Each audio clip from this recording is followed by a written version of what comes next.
Hey everyone, hi. Welcome back to my channel. Today I am going to be answering the question, do I even like fantasy? Because it's one of those questions I've been asking myself quite a bit these past couple of days, and I really need some clarity. So if you are interested in the answer to that, or you want to ask yourself a similar question, and maybe my process can help you think about fantasy in your own heart and in your own mind, then great. If you are new here, my name is Shelly. I really love books and reading, and I like asking myself these questions about books and reading to help me sustain the best, healthiest reading life that I can. So if you enjoy the vibe, I'd encourage you to subscribe, stick around, and without any further rambling on, let's go ahead and get into the meat of this video. Just so you know, I actually filmed this before. I was showing you the process, and some things were blighted, and it made me kind of bummed. But since I had all these little papers here, and I was trying to do 2 camera angles, and it just all flopped. And so anyways, I was like, I'm not going to do that, but I have all of my processing and conclusions complete. So I thought I'd share with you my conclusions and maybe how I got there. So the reason why I was asking these questions is because of these 2 books. The R. Scott Bakker book or Bakker book and Mistborn. Now I actually started reading both of these books, and I DNF'd both of them.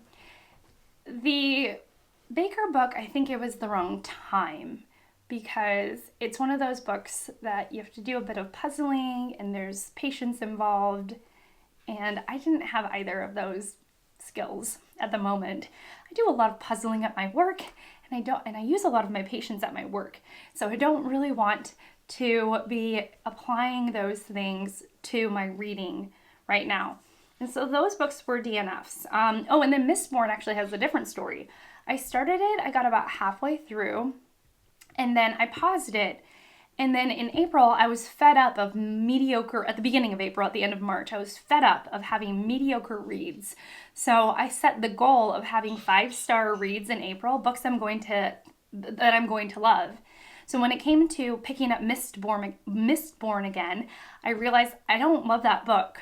So why would I pick it up? Like, why would I go to the lengths to pick it up now if I already know it halfway through that I probably am not going to love this book?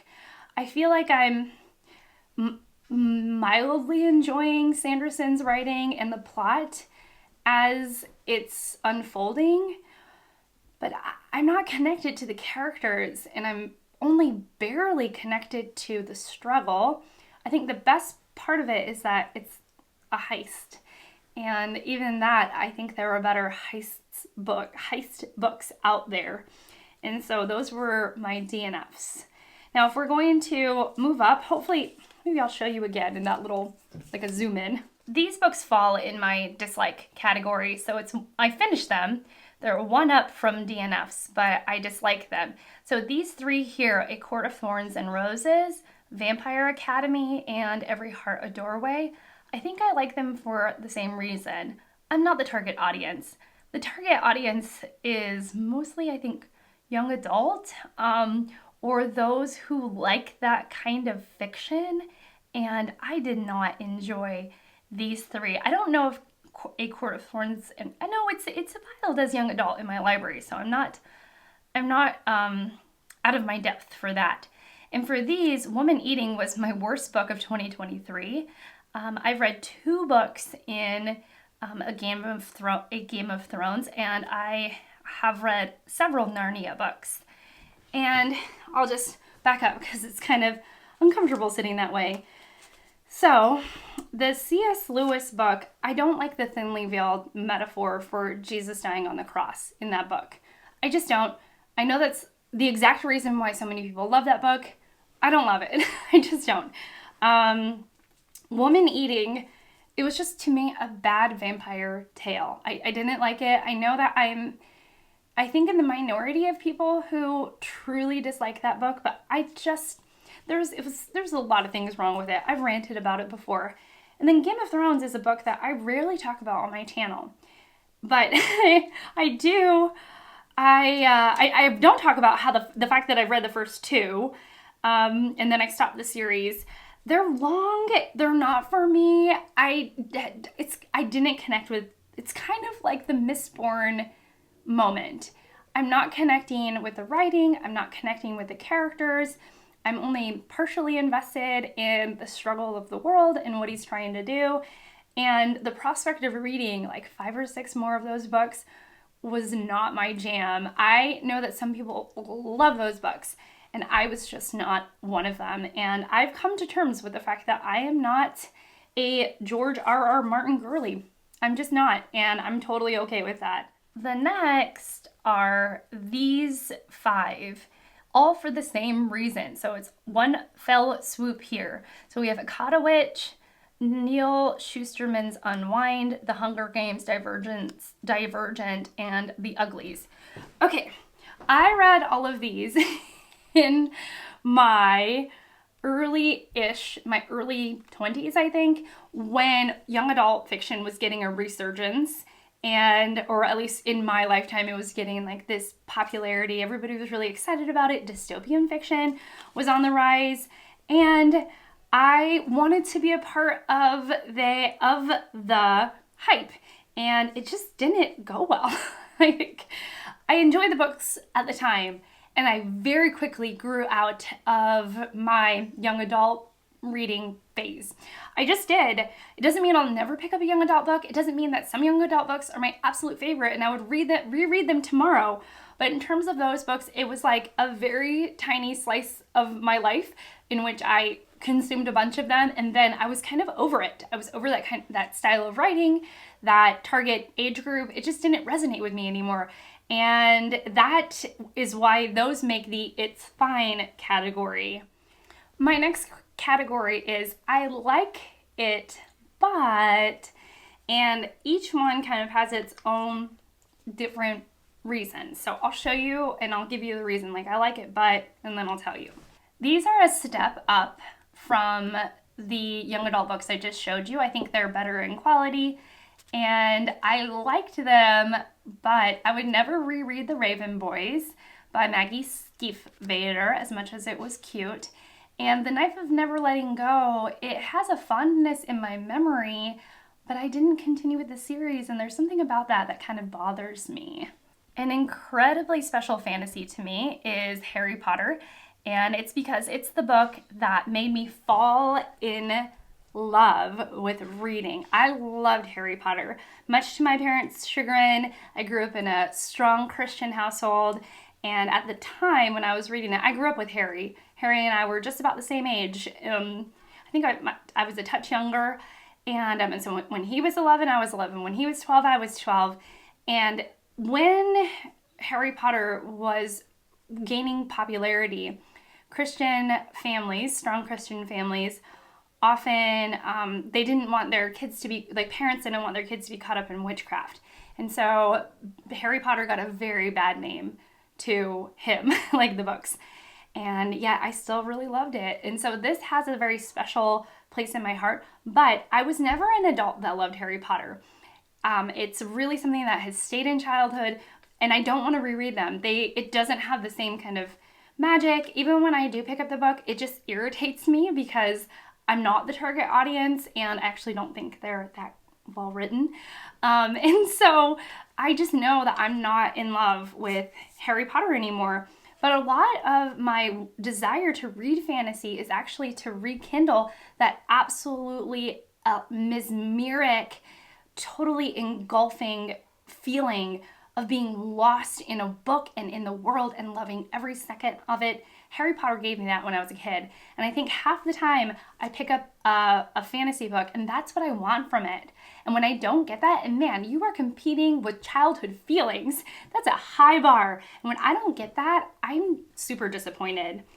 The next two are these. the Coraline printed weird. It's like if I redesigned the cover, it might look like that. It's terrible. And the reason why I have these two as they're fine, I like them, but Howl's Moving Castle by Diana Wynne Jones, I believe, and Coraline by Neil Gaiman. The reason why there's a but in it is because I like the movies better. I love Howl's Moving Castle as a movie. It's one of my favorite movies of all time. And so I like the movie better. And yeah, and so there's that. Let me see if I can kind of knock these out pretty quickly. Comfort Me with Apples, I liked it, but it felt more like a biblical retelling. And that's why it sort of sat squarely in fantasy. And Diana Gabaldon's Outlander feels more like a historical fiction book, even though the element of fantasy is strongly there. Next up is a book that people constantly recommend to me, and I liked it, but I'll just show you.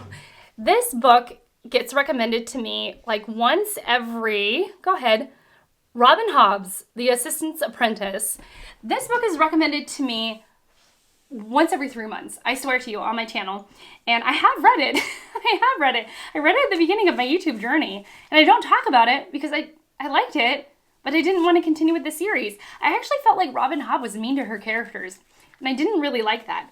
It was not the vibe. And then some people tell me Robin Hobb is really, it's about the sum of it. It's more than the sum of its parts, meaning that like not every book is great, but it all kind of culminates together to be something great. And I can appreciate that, but I don't want to read the next book, especially because she's so mean to her characters. I don't know. There was just something about it that didn't sit right. And so, yeah, she just not continued to be someone that I've wanted to read. But I think it's hilarious. Like, I am always tickled when somebody's like, you know who I think you would like? You would really like the Farseer trilogy. And I'm like, oh yeah, I tried it. And who knows, maybe y'all will be able to convince me to pick up another Farseer book. But right now, I'm like, I have read one, and I thought it was just all right. So, yeah. These three books are next. So we have The Jasmine Throne by Tasha Alexander, Wicked by something McGregor or something, I can't remember his name, and then The Magicians by Lev Grossman. Lev Grossman's book, I've read that whole series, and I know that the main character is deeply flawed, and I know it's supposed to be like that. There are still parts of Quentin, who's the main character, I wish his growth was greater than it ended up being. I also, and I don't think I'll reread the series, also with The Jasmine Throne and Wicked, I didn't end up, I don't know, I didn't continue with the series. I thought they were fine. I think that they suffered from this idyllic side of me in which I really wanted to love them. I wanted to fall in love with them, and it didn't give me that. And so, yeah, I like them, but no. They just didn't give me that mesmeric, like, folded me into the story and made me just love the world and get lost in it all. It didn't give me that, and I think I wanted them to. And when it didn't, I was disappointed. And then I also have the final book in this I liked it, but is A Brave New World by Aldous Huxley. I can see the flaws in the book. Like, I liked it when I read it. I never loved it. I didn't want it to be Harry Potter. It wasn't that kind of thing. I knew it was a classic, and I understand why it's a classic, but I don't know, I don't want to say it feels dated now, but I don't know, I can see the cracks in it, and I'm not very forgiving of it. It didn't place so highly in my esteem that I'm forgiving of it. Next category is fantasy with pictures, and so I actually have kind of two groupings, and you'll see them very clearly as to why. Fantasy with pictures. Okay, so we have manga on this side with Death Note, Berserk, and Akira. And then I have The Amazing Adventures or something of Edward Tulane, The Incredible Journey of Edward Tulane, Lightfall, Bone, and The Many Lives of Layla Starr. I think that fantasy with pictures for me is a really happy ground. Like, I like graphic novels that are fantasy. I like manga that's fantasy. I like that medium. Now, the Miraculous, that's what it is. The Miraculous Journey of Edward Tulane is it's a younger children's book. It reads like a fairy tale, but the illustrations are integral to the story, and it works so well. It's so good. And so I think that for me, those books work incredibly well. There's just something about my heart when the art is good. I'm just so forgiving and loving of it. Like, I just adore it. And so I think that for me is like a happy place. It's a happy spot for me. So yeah. And then my last my last category is heart eyes. But let me, I'm getting there. So I also have these next books, which is very enjoyable. Let me see if I can categorize them. To me, these next 5 books are classics of the genre, and then I have something more to say about one of them. All right, these 4. So we have A Wrinkle in Time, The Borrowers, Interview with a Vampire, Tuck Everlasting, and The Lord of the Rings. Okay, The Lord of the Rings probably should be in heart eyes. I understand that The Lord of the Rings is, without a doubt, the best fantasy written ever. Like, it's the best fantasy of all time. You can try and argue with it, but it is what it is. It is a fact. It is a fact of life. It is the best written fantasy of all time. However, I have a sordid history with The Lord of the Rings. Because I read it for a college class, I took the Lord of the Rings class in college. I was that girl to get me to read the book, which was a mistake, to be honest, because whenever you're reading something for a class, it's about 60% less fun than if you just read it on your own. You're on someone else's timeline. You really have to do all this analysis, and it kind of takes the fun out of the book in some ways. And so that's really my experience with Lord of the Rings, and I just haven't gotten around to reading it again to have my own experience and my own love for it. So that's why I have it in very enjoyable. The rest I think are classics of the genre. Like Interview with the Vampire was the first time that a vampire was shown in more of a soft light, and so that's that is like it's a classic of the genre. Like, the way that we write about vampires really switched when Anne Rice came out with that book. And then these are just older titles, and sometimes I think maybe the older stuff works better for me. Tuck Everlasting is asking a really interesting question and using fantasy to help ask the question. The Borrowers is just a fun story, and Mary Norton is a great writer. And the same thing with A Wrinkle in Time. It's just touching in a way, deeper than one would think, and really great. My next up for very enjoyable is these 3 books. So I have 2 Becky Chambers books and Popisho by Leah and Ross. So Popisho is just weird, cuckoo's bananas crazy, off the rails, and it works so well. Like, I think back, I cannot help but smile when I think about that book. And then A Long Way to a Small Angry Planet and A Psalm for the Wild Built, I think that she's kind of doing similar things as Natalie Babbitt, is in that she's using fantasy or science fiction. To me, they're very similar. It didn't come for me. And in that she's wanting to talk about something, she really wants to ask interesting questions, and the way that she's asking those questions is through fantasy, through a made-up world. And so I really like that. And then 2 stories that I just thought were really interesting, and they both printed terribly. Vita Nostra, and Piranesi. So Vita is just like a grim dark fantasy, I think it's called. It's good. It was weird. It was really weird. It was actually maybe Popisho and Vita have more in common than the others, because they're just super weird, but they also worked in very different ways. They're not even like each other, but they're like each other in the fact that they're weird. They're super weird, and I kind of liked that. And then Piranesi is also weird, but it reads more like a fairy tale. It reminds me of just, I don't know, being lost in a fairy tale. I really love the world building. That really worked for me. And it's just a good book. Doesn't overstay its welcome. Very fascinating in a lot of ways, and great twist. I don't know. I just really like the book. And then my last category is heart eyes. So I have a couple of things, a couple of of books that actually are, it's fantasy with pictures, but to me they make it into the Heart Eyes category. So One Piece and The Little Prince. Okay, The Little Prince is like one of my favorite books of all time. I really need to reread it. It's so good. It's so good. It's such a good book. Y'all, I cannot even, like, I love that book so much. And one of the things about it is that it's written for children, but it's in no way talking down to children. It's a lot about philosophy and life and the way we move through life and the things we lose when we become an adult, you know, and the sadness of that. I don't know, it's poignant, it's beautiful. It's just a beautiful book. And One Piece, to me, is, and I know some people are, it's for a younger audience.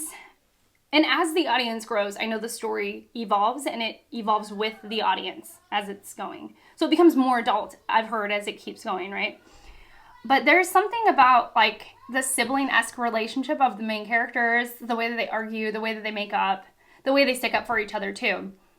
It's just so innocent in some ways, and some of the themes, though beautiful, I mean, they are, without a doubt, beautiful and well-conceived. They do have a simplicity that is simple enough for someone young to understand. And so, to me, it really captures, like, the magic of youth in that. And the last two are these. So we have Cloud Atlas and The Hobbit. I am shocked that Cloud Atlas is on here because when I read it, I liked it but didn't love it. But that dang book, I think about it all the time. I think about that book all the time. I think about how good it was. I think about how surprising it was. I think the format was really weird and really interesting, and it worked. It really, really worked. It's weird, though. It's a weird book. And The Hobbit, for me, is, again, it captures something about childhood. It captures something about youth. There's a playfulness in it that I remember really loving more than I had loved The Lord of the Rings. Now, I've grown since I've read The Lord of the Rings. It's been some years now, and it's been some years since I have read The Lord of the Rings and The Hobbit, and I don't know if I would continue to love it, like, in that order, the same way. Like, I don't know if I would continue to love The Hobbit more, but I love The Hobbit. There's something really sweet and really special about The Hobbit. So yeah, thank you so much that's it for me. Can you see some categories that maybe I didn't see from all of these books? This is pretty much all of the fantasy that I've read. So more or less. I mean, I've read some series and it didn't include all the books and all of that, but this is pretty much the bulk of fantasy that I've read. Am I just picking the wrong books? There was a lot more books that I didn't like than that I did like. There's a lot more, I liked it, but than I had anticipated. But yeah, just let me know. Let me know. So yeah, if you see something that I didn't, I would love to know that. Otherwise, thank you so much for watching. Thank you so much for being here. I really appreciate it. And I'll see you all in my next one. Bye!